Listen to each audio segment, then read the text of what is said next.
Ito po yung lagayan ng mga stambre mga kayod na napakabilis mag-arya. Ayan, walang sabit-sabit. Try nyo mga kayod.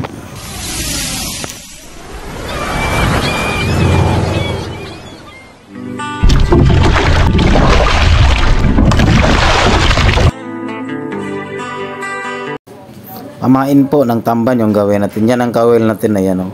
5 na mustard. Yan. Saka yung tansi natin, yung number 4 na Yamato. Yan. Yung pasalit natin, yung kulay puti. Ayan. Ayan. Ayan mga kayod.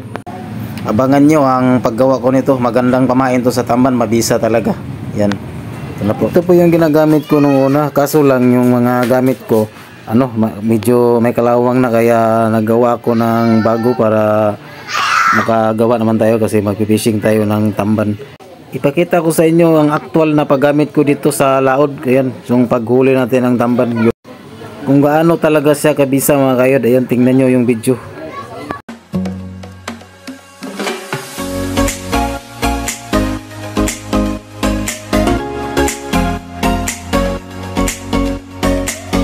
Ang kagandahan lang dito mga kayod, iba-iba yung kumain ng mga isda. Mayroong mga tamban, yung badsikol, at saka yung mga maliliit na mga mangko.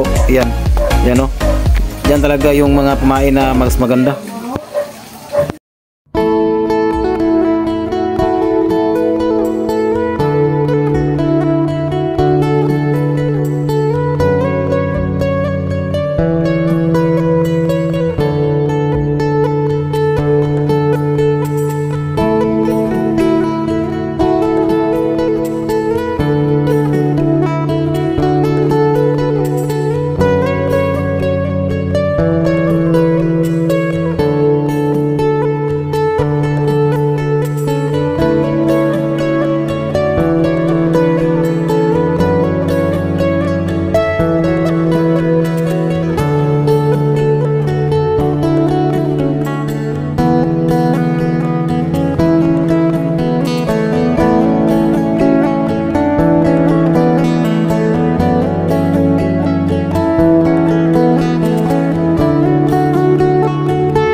Kung sino tong hindi pa nakasubok nito mga kayod, yung lagayan nating ng mga istambre, yung panamban, ayan.